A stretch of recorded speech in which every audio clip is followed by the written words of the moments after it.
adto sa inyong tanan ay naman kita sa Bandaya Waterfalls, La Castellana, Negros Occidental. So, kanang isubong adto sa Busay ug maligo. It's because nakainit sang panahon.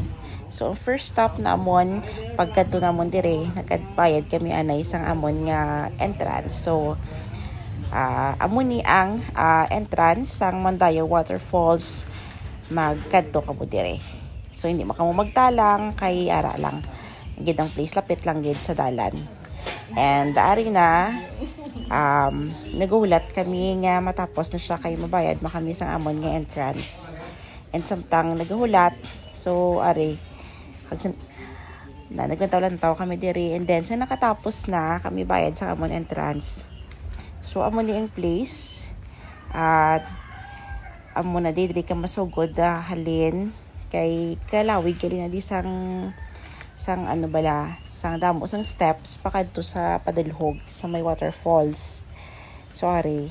So doga exercise ka lang na diya magpanaog ka na sa waterfalls.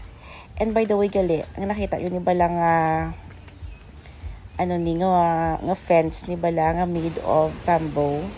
Actually may ano man sa piyak. May the resort manada nga swimming pool.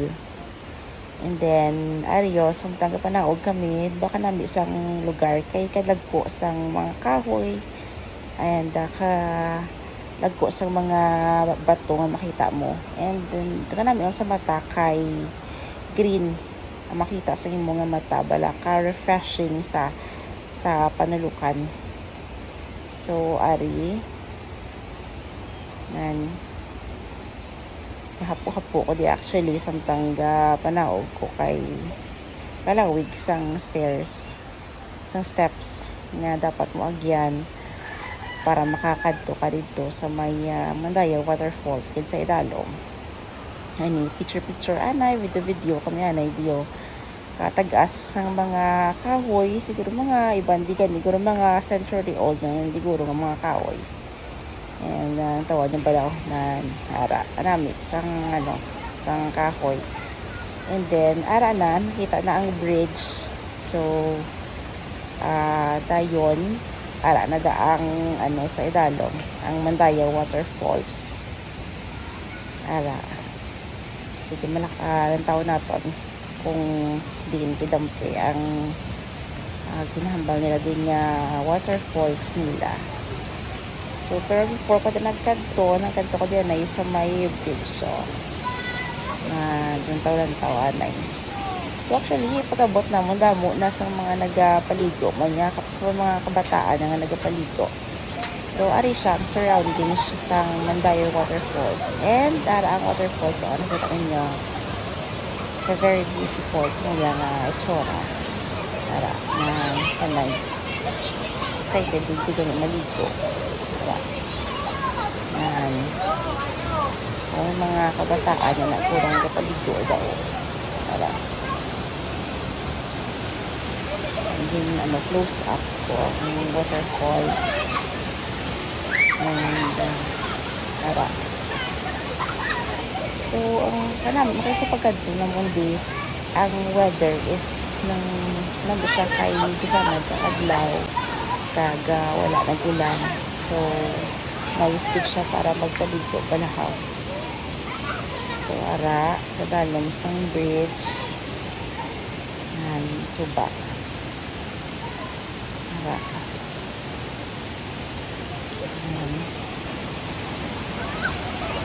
and then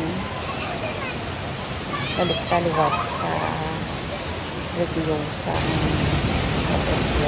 ara kanami kaya ilang tubig lang tubig mo kaya niya kapindo sa water. And during that time, nagkanta kami ng gili. Medyo nauna kami di gamay. Ay daw kajutay pa kami ng isang tao na nagpaligo. As you can see, wala pa gani isang nagpaligo kayo. Pero ay jutay pa lang tao. Inviting to refreshing ang itsura sa waterfall sa Bandaya. Very nice. pictures pala sa ano ha, sa view. So, and by the way, gali, pwede ka din ka lulasa ng mga food mo kasi maka-decide ka maglagaw sa Mandayo Falls. Pwede lang kang open kusig ba? Wala lang kang yung food. So, nice din siya na place para lagawan sa aming family. Kaya, ano pa, medyo lapad ang space. Baga, napantayan, hindi ko lang yung mga kabataan. Kasi hindi kasi yung family, pwede yung mga children. So,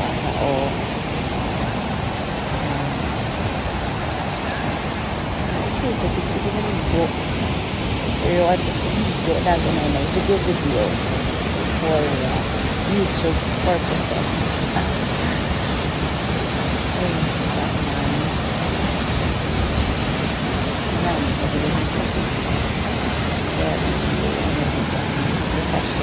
Ito namin ang tigpagpas at mag-go. Ito na ang tigpagpas at picture na sa video. Ito nice mo. Yun yung itsura sa Mandayo Waterfalls.